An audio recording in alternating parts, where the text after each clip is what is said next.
Hello, hi, good morning, and a very warm welcome to this new session on Shakespeare. This class is for the students who are currently in their Masters of English, and this course is particularly dedicated to Shakespeare. We'll be discussing different comedy and tragedy by Shakespeare. So, till now, we have discussed block number one, which deals with Midsummer Night Dream, and we have completed the four acts of Midsummer Night Dream. Now only the concluding part is left that we'll be doing in this particular lecture.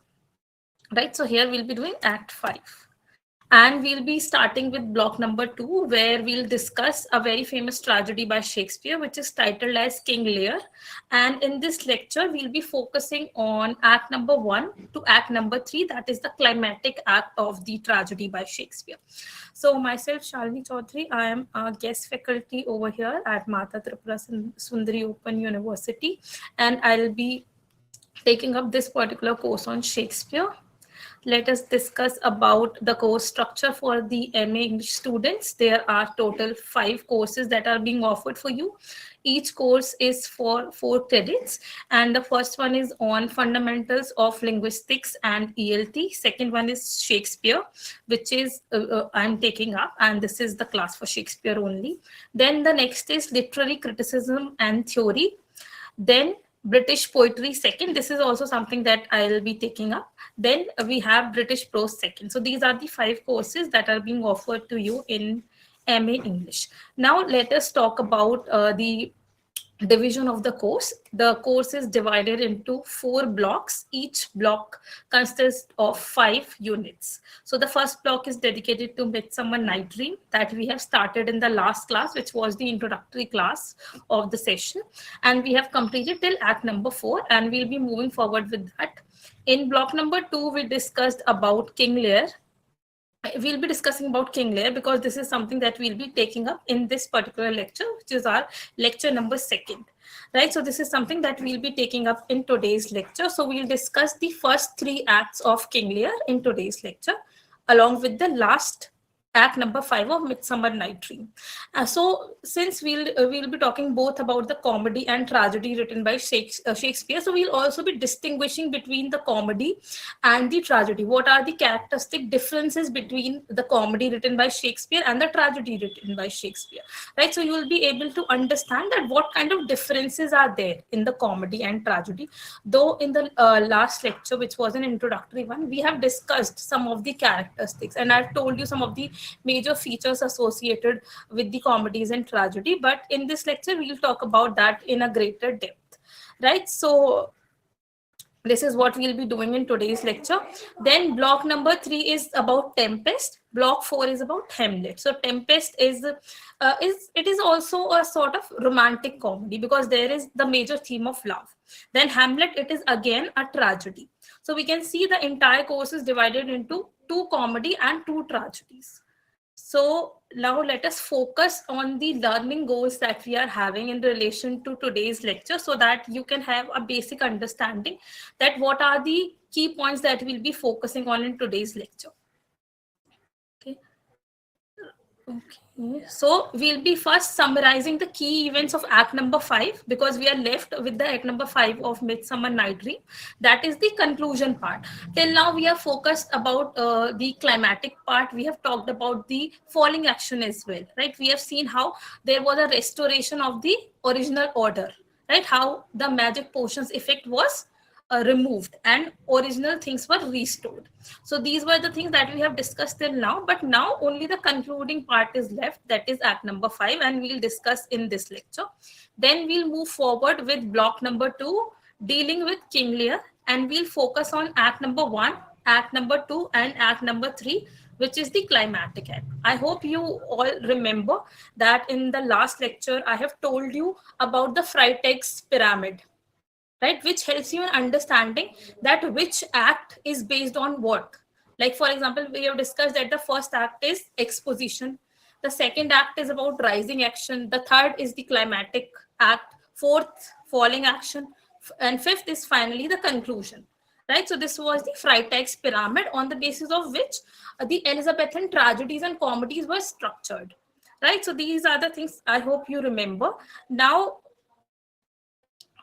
We'll talk about analyzing major characters and their development across the text. We'll examine themes such as love, power, betrayal, illusion, and madness, all these in relation to King Lear. To interpret the use of dramatic techniques, we'll also talk about that what kind of dramatic techniques, what kind of literary tools Shakespeare was using in order to make the tragedy more dramatic, right? Like irony, use of symbolism, then use of meta theater. So I hope you also remember what meta theater is. Do you remember what meta theater is? Because this was there in last lecture as well, right? In Midsummer Night Dream, we have discussed about meta theater or play within a play, right? I hope you remember that. Okay, so this is something that is there in this particular tragedy as well. So when we were discussing about the features of Shakespeare writing, so I have told you that there are some common themes, that is the theme of love, revenge, jealousy. Then he's making use of disguise as well. Then he makes use of meta theater as well. So these are some of the characteristic abilities that he's using in his writings, which you can find in most of the plays written by Shakespeare. Now, to interpret the use of dramatic techniques, to evaluate the role of subplots. So, whenever there is a particular play, it is not just having one plot. There are multiple plots, which are the subplots as well. There is one main plot which drives the entire story, but associated with that main plot, there are subplots as well. So, if we talk about Midsummer Night Dream, we have seen that how the main plot was about the lovers' confusion, but there was subplots of Theseus and Hippolyta, the fairy queen and the fairy king, right? Then there was a subplot of the play within the play, Pyramus and Thisbe. So there were multiple subplots as well. So in the similar manner, we can see in King Lear also, we are having not just one main idea that is getting represented, but there are other subdivisions of ideas as well. So we'll be comparing the resolution of comedy with the progression of tragedy to assess the impact of social and political context on the play, to appreciate Shakespeare dramatic artistry and theatrical vision, to develop critical and analytical skill in literary interpretation. So these are the objectives in relation to this particular lecture. Now let us just start with the final act of Midsummer Night Dream. So let us have a recall of the characters. There is Puck. He is a fool character, and he is basically the servant of Oberon, and he is a fairy who basically implements all the orders given by Oberon. Then there is Oberon, the king of fairies. Then there is Titania. She is the queen of fairies and the wife of Oberon. Then we have Lysander. Lysander is a young and nobleman of Athens who Hermia was in love with. Then we have Demetrius. Demetrius is the person who was chosen by Eugeus, the father of Hermia, as the right suitor for Hermia. Then Helena. Helena is the friend of Hermia who was in love with Demetrius. Then Eugeus, father of Hermia. Theseus, the Duke of Athens. Hippolyta, she is the queen of Amazon and she is supposed to get married to Theseus. Then Bottom, he's another fool or jester in the play, and he is a part of the mechanicals who are performing a play within a play called Pyramus and Thisbe. Then we have Peter Quince. Who's Peter Quince? Peter Quince is the director of the play in which Bottom is performing, right? So he is the director of the mechanicals group. Peter Quince. Now let us discuss about the summary of act number 5. What are the things that are happening in the concluding act of Midsummer Night Dream? So act 5 take place in the Athenian court. So in the last act, when we were discussing about the settings, and I have told you that in the entire play there are two main settings, right? One is that of the Athenian court and the another one is of the enchanted forest. And these settings play a very symbolic role because they are not just physical settings, they are having a very metaphorical meaning, they are having a symbolic meaning. So whenever the acts are taking place in the Athenian court, they are based on rules, they are based on regulation, they are a sort of restriction. While when the acts are taking place in the forest, enchanted forest, there is more liberty, people have free will, they have a choice of making their own decision, right? So the final concluding act is taking place in the Athenian court, but the order, entire order has been restored and the conclusion has been reached. So the lovers have been united and they are getting married, and even Theseus and Hippolyta are getting married. So everything has been restored. There are multiple marriages, there are festivities going on, and that is why it is taking place over here. So initially Athenian court was seen as a symbol of restriction, but now because the reconciliation has taken place, now Athenian court is symbolic of reconciliation as well. Right. So Act 5 takes place in the Athenian court where Theseus and Hippolyta's wedding is celebrated. So I hope you remember that Theseus and Hippolyta are getting married, and to celebrate their marriage, a play has to be performed, which was being rehearsed by the mechanicals. And what is the name? Pyramus and Thisbe. So a group of mechanicals perform the play Pyramus and Thisbe. Their performance is unintentionally humorous. So they are performing a play and they were having no intention of making it humorous, but still unintentionally it appears to be very humorous due to the poor acting and exaggerated delivery. And why it is being humorous? Not because of the storyline, not because of the plot of the play, but because of the representation of action, the way in which the actors are acting. They are doing very poor acting and they are exaggerating their dialogue delivery, because of which it is represented as humorous. Now after the play, the fairies enter and bless the house. So what is happening after the play has been performed? The fairies are entering and they are blessing the couples, the three couples who are getting married. So apart from Theseus and Hippolyta, the two couples, that is Demetrius and Helena, and Lysander and Hermia, they all are getting married. So finally the fairies are coming and they are showering them with love and blessings after the performance of the play. So after the play, the fairies enter and bless the house. The play ends with Puck's epilogue, asking the audience to consider the entire story as a dream. So the play is ending, and finally, what is happening? Puck, which is a character from the play, he is breaking the fourth wall. What is the fourth wall? It is basically a kind of transparent wall that is between the audience and the performers. So if I am performing a play, I am not supposed to directly interact with you. But Puck, being a character, when he is interacting with the audience, he is breaking that fourth wall. Right? So he is coming in the epilogue, in the final part of the play, and he is asking the audience that whatever we have presented in the play, you should consider it as a dream. You should not be considering it as reality. Right? You should simply be considering as a mere form of entertainment and as illusionary, not something which is very realistic in nature. Right? So this is how the entire play is ending, with the epilogue of Puck, and by breaking the fourth wall between the audience and the actors. So this was it for Midsummer Night Dream. Now we'll be starting with King Lear, which is a tragedy by Shakespeare.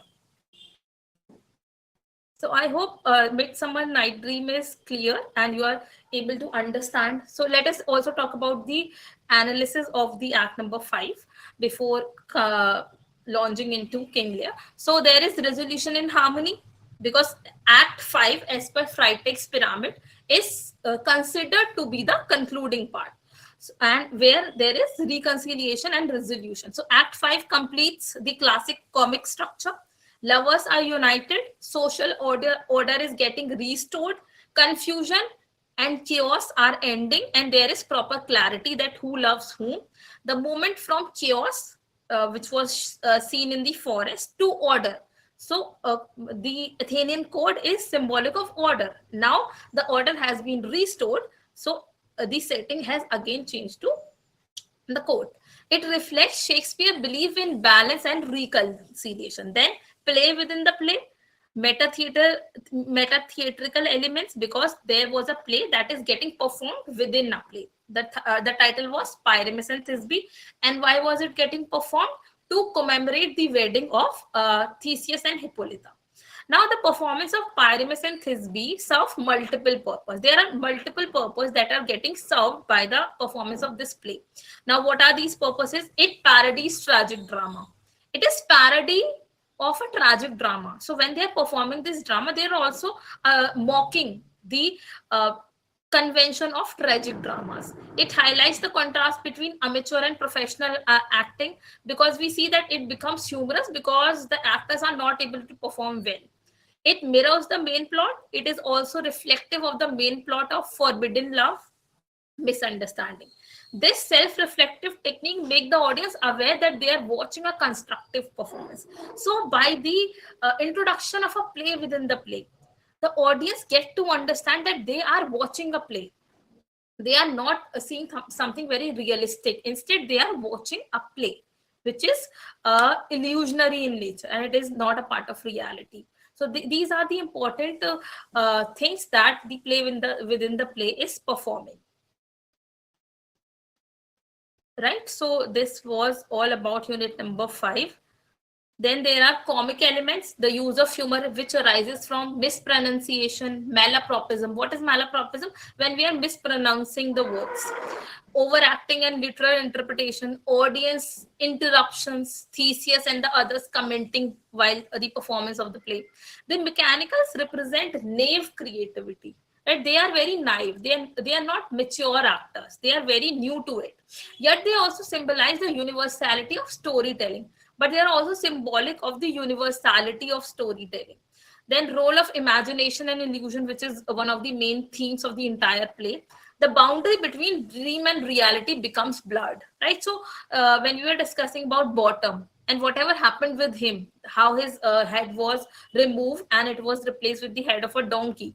But when he is waking up, he is assuming all that as a dream. So the line between imagination and the line between reality is getting blurred there. So in the entire play, we can see that there is a blurring of a line between the reality and between what is an illusion or delusion, right? So this is something that is reflective in the entire play. Then we have role of imagination and illusion. The lovers dismiss their experiences as dream. Puck reinforces the idea in the final speech, right? The epilogue he is giving. This suggests that theater itself is a dream-like illusion. So all these are suggestive that theater is itself a dream-like illusion. The entire experience of going to theater or going to a play is actually a very dream-like experience. This is what Shakespeare wants to portray via the entire play, The Midsummer Night Dream. So this was the conclusion. I hope everything is clear, and let us now launch into the tragedy by Shakespeare, which is King Lear. Okay, so let us just finally talk about this as well. Fairies, blessing and closure. We have talked about this. Themes. What are the major themes? Art versus reality, illusion, dream, harmony, social order, love, and transformation. So Act 5 is not merely an ending, but a celebration of theatre itself. Shakespeare blends humor, fantasy, and philosophy to remind us that life, like theatre, is shaped by imagination and perception. So this was the final conclusion. Now let us launch into the tragedy by Shakespeare. So before launching into the summary, let us talk about the characters that we get to see in the play. So dramatic personas. King Lear, he is the protagonist of the entire play, and he is the tragic character as well. So he is King of Britain, pompous, old, foggy, mentality a bit fragile. So these are the characteristic features of King Lear. He is the King of Britain. He is holding power right now. He is very pompous and he is very foggy. But this simply means that he's not having very clear visions about the thoughts that he's having in his mind. Mentality is also very fragile. He gets impressed by the words and he's not focusing on the action, because of which he misinterprets the intentions of human beings, which is why he becomes a tragic character in the entire tragedy. Right. So then we have Goneril. Goneril is Lear's eldest daughter. Who's Goneril? She is the eldest daughter of King Lear. She is rather unpleasant, good with poisons. Then we have Regan. Regan is the Middle daughter. Lear's second daughter, also unpleasant, good with a dagger. Then we have Cordelia. She is the youngest daughter of King Lear. Little goody, two shoes, insufferably honest. She is way too much good, and because of this innocence and goodness, she suffers in the play. So she is suffering in the entire play. Then we have Earl of Gloucester, blustering nobleman, sowed wild oats, incredibly gullible. So he is very gullible. Then we have the fool, Lear's court jester, rather depressing, not very funny. Then we have Earl of Kent. He is loyal and upright nobleman, disguises self as a serving man named Caius. So he later in the play disguises himself as Caius. So when we were discussing about the features of Shakespeare tragedies and comedies, I have told you that he used a lot of disguise. So in this play, we get to see disguise in relation to Kent. Right. So then we have Edgar, Gloucester's eldest son, disguises self as mud-covered madman named Poor Tom. Then there is another character who's using disguise, that is Edgar, and he's using disguise to save himself. Then we have Edmund. He is the bastard son, illegitimate son of Gloucester, literally a bastard, figuratively a bastard. So he is bastard in all its form, not just by the birth, but because of his actions as well. Then we have Duke of Albany, Goneril's husband, more or less a good guy, but totally ineffective.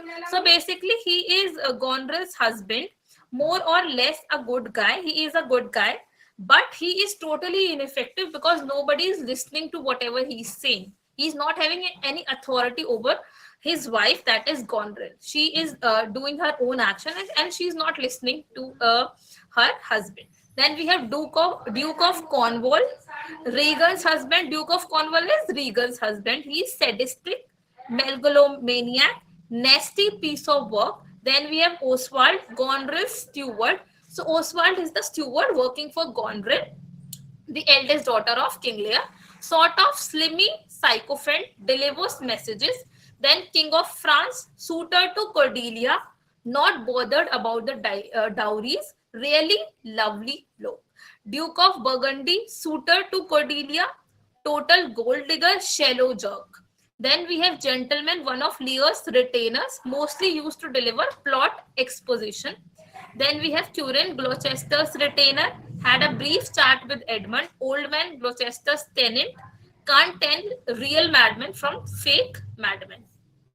Then we have servant, work for Duke of Cornwall, doesn't like poking out other people's eyes. Right, so these are the characters that we get to see in the entire play. Now let us start with the act number 1 of King Lear.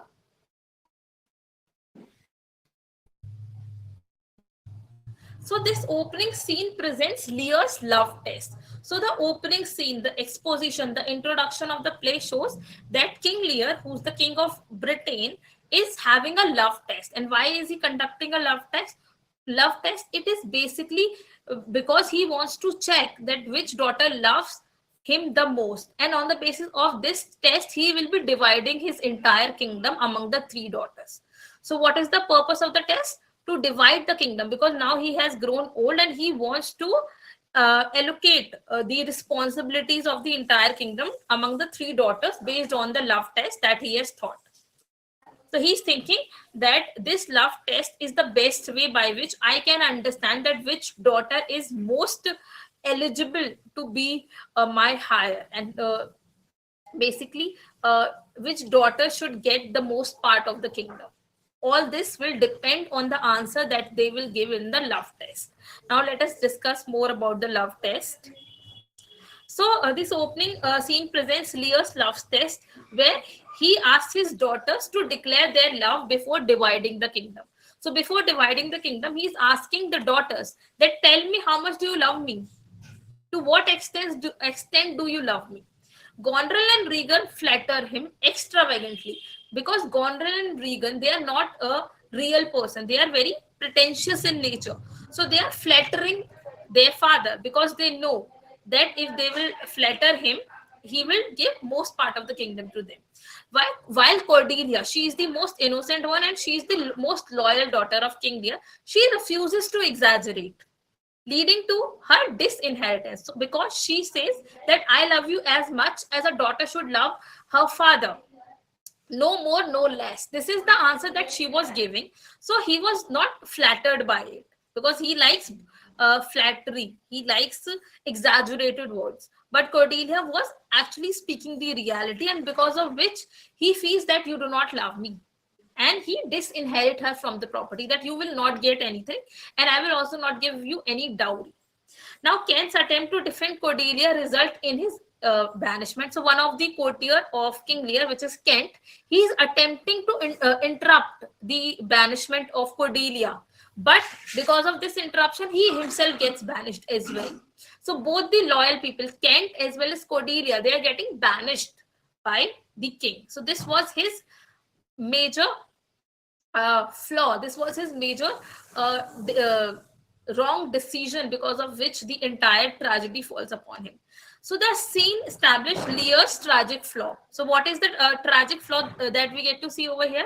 His inability to judge sincerity. He is not able to judge people on the basis of their sincerity, and introduces the theme of appearance versus reality, right? So what is appearing to be true and what is actually true? The theme of appearance versus reality, the theme of appearance versus exaggeration, the theme of appearance versus uh, extravagant flattery. So it also signals the beginning of political and familial disorder. So the Act 1 set out the stage for familial as well as political disorder, as authority is relinquished based on illusion rather than the truth, because the division of authority is taking place not on the basis of truth but on the basis of illusion, the illusion of love. Now, Act 1, Scene 2, the subplot begins. The main plot is about King Lear and the three daughters, right? Now, what is the subplot? The subplot is about Edmund and the Earl of Gloucester. Edmund, Edgar, and the Earl of Gloucester. Edmund, the illegitimate son, Edgar, the legitimate son, and the Earl of Gloucester. So, the subplot begins with Edmund's soliloquy, right? So, it is beginning with the with a speech by Edmund, where he reveals his resentment as an illegitimate son. So he's giving a speech, he's giving a soliloquy where he represents his inner psychological dilemma, he represents his inner psychological pain that he is an illegitimate child, because of which he will not get any inheritance. So he forges a letter. Now what is he doing? He's basically conspiring against Edgar because he's the legitimate son, and Edmund is illegitimate, but he wants to get inheritance. So he thought of a plan that I should have a conspiracy against Edgar so that he gets disowned by Gloucester and I will get all the inheritance. So this is the plan that he is having in his mind. So to fulfill this plan, what is he doing? Right, so he is turning Gloucester against his legitimate son, and he is using a letter which he forges in the name of Edgar. So this, and what does the letter say? The letter says that Edgar is planning to kill his father Gloucester, and Gloucester falls for the letter, for the entire conspiracy of Edmund. So not just King Lear is not making proper decision, even Gloucester is not able to understand that who is true and who is not true, who is pretentious in nature and who is actually loyal to him, right? So both the familial figures that we get to see in the play are not able to make the just choice in terms of the children that they are having. So this scene explores theme of ambition, deception, and legitimacy, while also reinforcing the motive of false appearance. So there is again the motive. There is again the symbol of false appearances, because Edmund, who's pretending to be a good son, is actually the evil son, and he's actually framing Edgar to be what he is in actual. So Edmund emerges as a Machiavellian figure. So what is a Machiavellian figure? So basically, a Machiavellian figure simply means a character who is only focused on meeting his end. So basically, he has a purpose in his mind, and to fulfill that purpose, he will do anything, right? So basically, he will use any option, he will do anything, whether it is evil, whether it is illegitimate, to fulfill the plans, to fulfill the goal that he is having. That is what a Machiavellian character is. The Machiavellian character is only focused on the ends, only focused on the goal, and not the ways that he or she is using in order to achieve that goal, right? So they are only concerned with the final result, not the path they are following in order to reach, right? So this is a Machiavellian character. And in this play, who is the Machiavellian character? It is Edmund, who challenges traditional moral and social hierarchies. Now, uh, we have Act 1, Scene 3. Gonril, the elder daughter of King Lear, she is expressing her irritation with Lear's behavior and instruct her servant, Oswald, to treat him disrespectfully. Now, what is happening? Gonril, now the division of the kingdom has been made, and Gonril is expressing the irritation that she is having in relation to Lear's behavior, because right now Lear is having no authority, but still he is behaving like he's still the king, and this is what irritates Gonril. So what is she doing? She is instructing her servant Oswald to treat him disrespectfully. That you should treat my father disrespectfully. This marks his the first visible sign of her ingratitude and sets the tone for her later cruelty. So this is the first impression that we get to see, where we get to see the true character of Gonril. Right, this is the part where we get to see the true evil nature of Gonril, and we basically get a foreshadowing of all the things that might happen in the future. Right. So then Act 1, Scene 4, Lear's arrive at Gonril's palace because the division has been made. Now King Lear is not having nothing of his own, so he'll be living with the daughters. So first he goes to live with Gonril in her palace with his retinue, and is angered by the disrespect shown to him, and he is getting enraged. He is getting angered by the disrespect that is being shown to him by Oswald, because in the earlier scene we have seen that Gonril is instructing Oswald, the steward, to treat King Lear disrespectfully, and this is what Oswald is doing, and Lear is getting angered by it. So the fool is introduced, whose witty remarks expose Lear's foolishness in giving away his power. Now fool is introduced in scene number 4, and the witty remarks that the fool is making is actually exposing that how much foolish decision Lear has made by giving away the entire kingdom, by giving away the entire power in the hands of the two daughters who are evil in nature. So Kent, one of the courtier of King Lear who was banished, he is disguising himself because he has been banished. So he is disguising himself, he is changing his look and appearance so that nobody can identify him. So he is returning to serve Lear because he has always been loyal to King Lear. So he is disguising just so that he can get a chance to serve Lear loyally. Now Gonril confronts Lear and demands that he reduce his followers. Now what is happening? Gonril is directly confronting her father, and she's saying that right now you are not the king, right? You are not the decision maker, you do not have any power. So what is the reason that you are having so many people around you? Why you are having so many servants around you? There is no need of so many chaotic servants around you. You do not need them because you are no longer the king. You do not hold the authority any longer, right? So she is asking that you should reduce the followers, which further humiliates King Lear. This scene deepens the theme of authority and identity, showing how Lear's power diminishes. So this scene is also reflective that how Lear's power, the entire power that he was having over Britain, is now diminished because he has given away the kingdom. The fool's presence introduces the idea that wisdom often comes from unexpected sources. The fool's remarks, the witty remarks, which shows that the decision that King Lear has taken was very foolish, is also reflective that how some wisdom can also come from unexpected sources.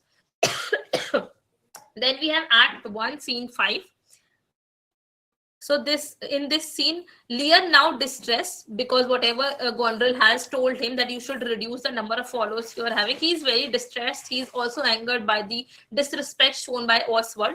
Now what is he doing? He is finally taking a decision to leave Gondrel's palace and go to Regan's house, the other daughter, to whom he has given the kingdom, hoping for better treatment. So he is hoping, he is still hopeful that something good might happen. So he begins to sense his mistake. So he is beginning to sense his mistake, but he is still a bit hopeful that Regan might not be like Gondrel. So the fool continues to criticize him, reinforcing the theme of self-awareness through suffering. This short scene bridges Lear's transition from confidence to confusion. So this scene is also reflective that initially King Lear was very confident of his decision, but now he is very confused that whether Regan will also treat me the way Gondrel has treated me. Right? So there is a lot of confusion that is going on in the mind of King Lear. Earlier he was very confident about the daughters, but now he is confused. Now we have the act number 2. So act 2, scene 1. Edmund, the illegitimate son of Earl of Gloucester, Edmund accelerates his plan, the plan of conspiring against Edgar, the legitimate son of Gloucester, by staging a fight with Edgar and injuring himself to appear as a victim. Now what is he doing? He's accelerating his plan of conspiracy by fighting against Edgar to show his father that I am fighting with him in order to protect you. So Gloucester is deceived by the fight, declares Edgar as a traitor, and he is declaring Edgar to be a traitor, forcing him into exile, and he is exiling him. Now Edmund gains his father's trust and favor because of all these staging of the act, because of fighting with Edgar, because of the letter. Edmund is gaining the trust of his father. This scene emphasizes betrayal, manipulation, and the breakdown of family bonds, paralleling Lear's situation. So this scene is reflective of the situation that has been done with King Lear as well. It is paralleling. It is what are parallel, something that moves in opposite, that are completely at a very same. There are two lines which are at a same distance from each other, but they never meet, right? But they are very similar in nature. So these two.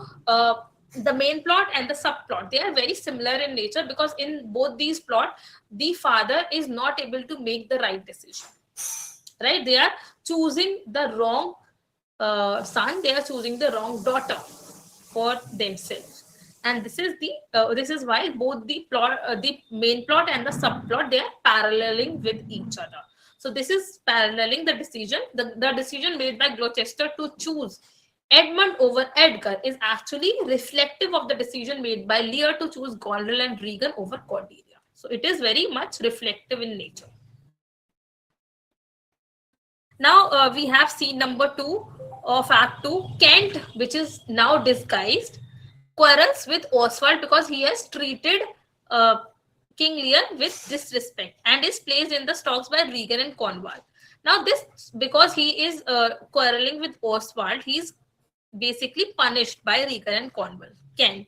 So this punishment of a loyal servant illustrates the inversion of justice and authority.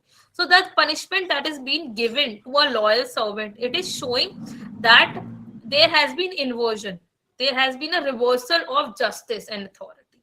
Right? There was no justice that is getting delivered.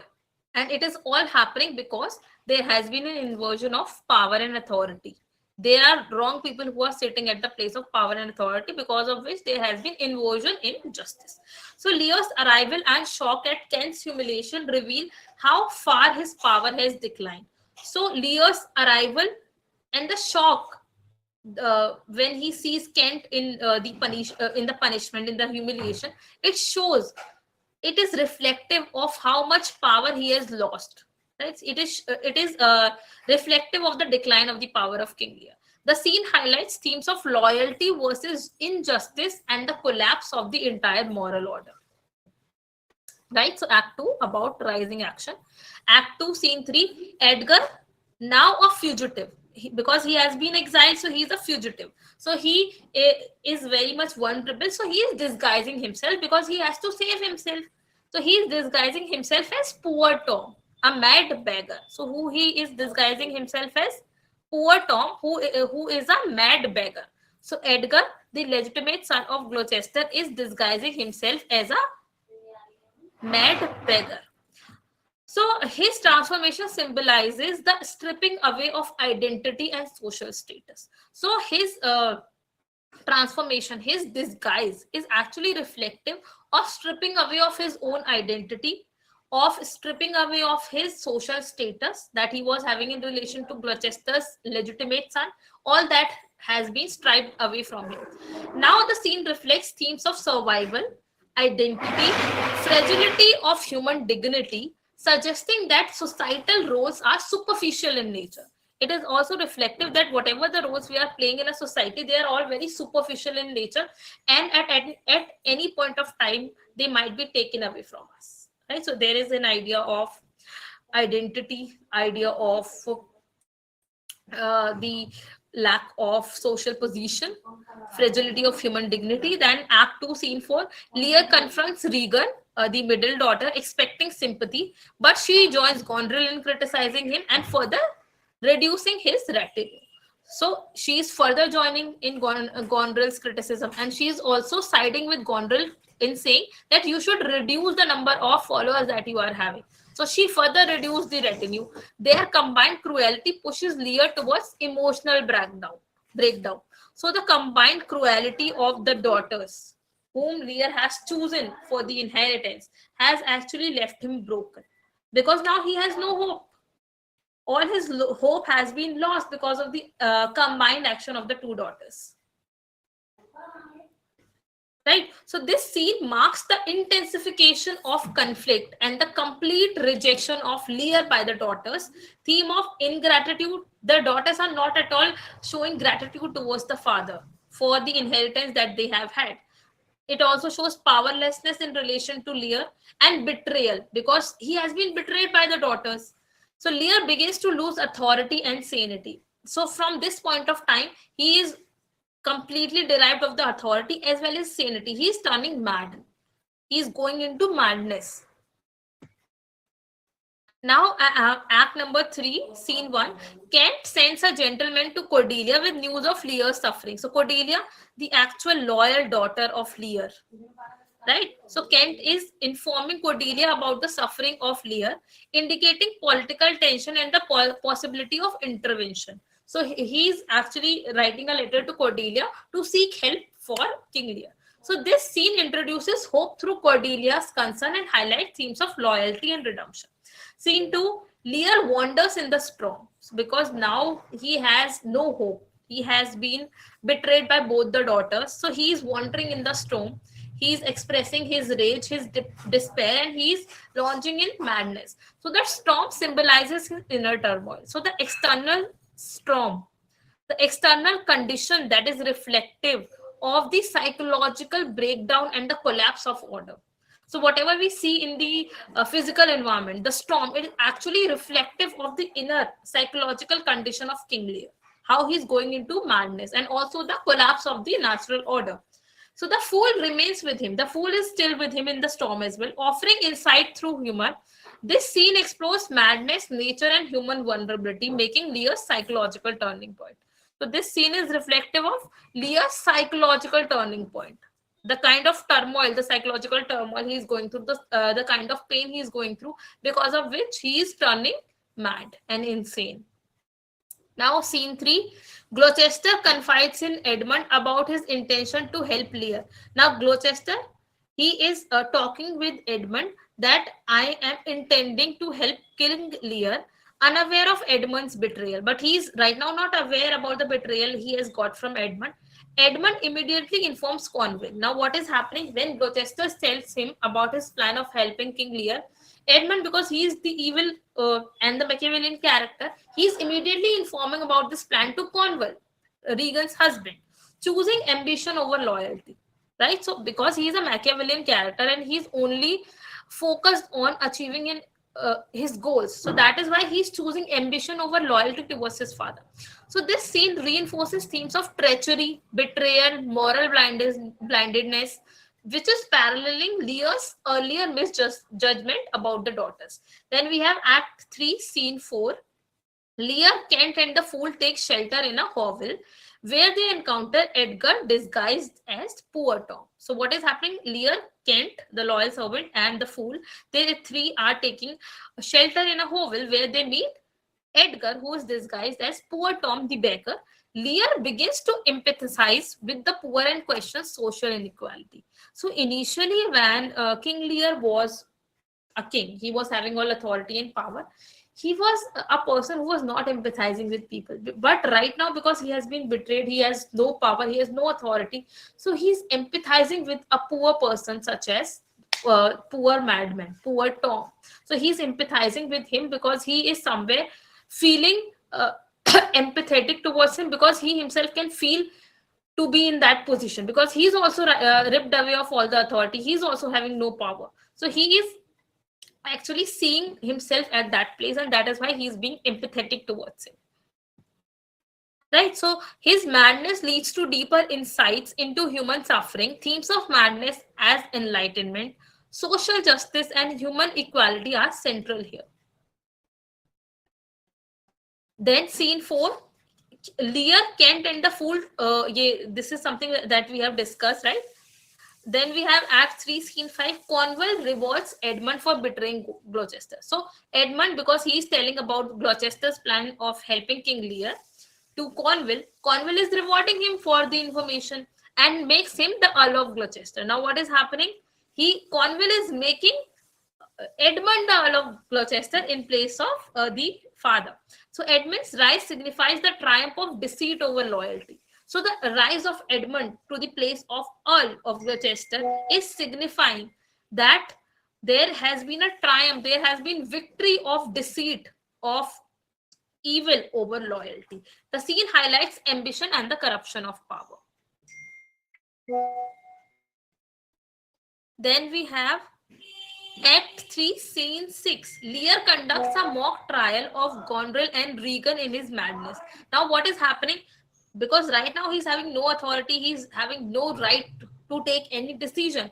But in his madness, he is considering himself to be the king, and he's having a trial of both Goneril and Regan in his madness. And he's also making a crown out of the weeds and the leaves that are there, and then he's having a mock trial, which shows that even in his madness he is thinking about the power and authority that has been stripped away from him. So basically he has turned into madness because of the stripping away of the authority and power which he earlier was holding, right? So then we have Act 3, Scene 7. Gloucester is captured and brutally punished for helping Lear. Now what is happening? Gloucester is captured by Goneril and Regan, and he is basically getting tortured and brutally punished. His eyes are gouged out. They have taken out the eyes. This is such a brutal act that they are doing, right? So this is the original play by Shakespeare, but it has been rewritten by Nahum Tate, in which Nahum Tate has removed this scene of gouging out the eyes of Gloucester by Cornwall, because it is very heinous, it is very brutal. It is something we can never imagine.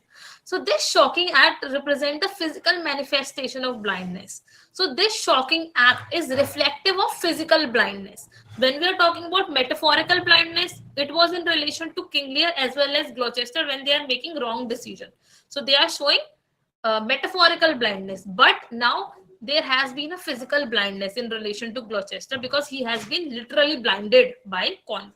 So themes of cruelty, blindness, which was earlier literal, which was earlier metaphorical, has now turned to literal because Gloucester has been physically blinded. So these are the themes. Then justice reach a climax, marking the full descent into tragedy. From this particular scene, we can see that we have launched into the entire tragedy, descent into tragedy, because the destruction has started to take place. Now, overall conclusion of Act 1 to 3, the scene-wise progression of King Lear demonstrate a steady movement from order to chaotic condition. Initially, there was order when King Lear was the king of Britain, but his decision of dividing the kingdom among the two daughters who are pretentious in nature, right? They are only portraying themselves to be loyal towards the father. This decision has led to the decline of the entire kingdom as well as the king. So through parallel plots, the plot of Gloucester and the plot of King Lear, symbolic elements like the storm in Act number 3, which is reflective of the inner turmoil of King Lear and the insanity he is getting into. William Shakespeare explores the fragility of power, that power is fragile. It can, at any point of time, it can be taken away from you. Right? So it is very fragile in nature. The pain of betrayal, the pain of deceit, and the harsh truth revealed through suffering, and also reflective that the harsh truth in life are often revealed when a person suffers. When a person is living a very comfortable life, he is not able to understand the true nature. But when a person is suffering, this is the point of time where the truth is getting revealed. This is what he's trying to portray in these three acts of King Lear. Right, so what are the major themes that we get to see in the entire play? There is the it revolves around complexities of human nature, right? Complex human nature, power and suffering. And then there is betrayal. There is the theme of revenge as well. There is power is obviously one of the themes. Ambition is also one of the themes. So one of the central themes in the conflict appears between appearance and reality. What is true and what is not true. This is the main theme. So as characters like Lear and Gloucester, they are deceived by the false expression of loyalty while rejecting genuine love from Cordelia and Edgar. Closely related to this is the theme of power and authority, right? So closely related to idea of appearance and reality is power and authority, because the characters in the play are having a false appearance. They are having uh, a pretentious character so that they can have power and authority. So where Lear's decision to divide his kingdom leads to the collapse of political and social order, showing how fragile authority can be, right? How fragile authority is, how fragile power is. The play also powerfully explores filial ingratitude, right? The ingratitudes towards the father is also one of the theme, because both Gondrel and Regan were not at all showing gratitude towards the father for the inheritance that they have got.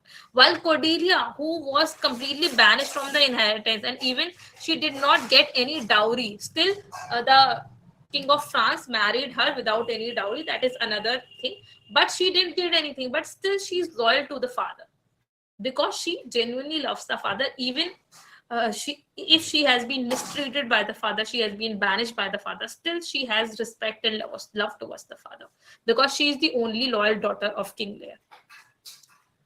Right. So another significant theme is madness and insight. So Leo's descent into madness ultimately brings him a deeper understanding of human suffering. So when he's launching into madness is actually the point of time when he's realizing and he's empathizing with the poor, such as the poor Tom. So the theme of nature and disorder is reflected through the storm, right? The theme of nature and disorder is reflective through the storm in Act number 3, which symbolizes both the chaos in Lear's mind and the disruption of natural order. Right, so the physical storm is reflective of the psychological condition of King Lear as well as the collapse of the natural order. Right, so additionally blindness, which is both literal as well as metaphorical, it is playing a crucial role. So there is the idea of blindness, which is both literal in case of Gloucester and metaphorical for King Lear and Gloucester as well, plays a crucial role as characters fail to see the truth until they endure suffering. So the characters of King Lear and Gloucester, they are not able to see the truth behind the actions of their children until they suffer because of their actions.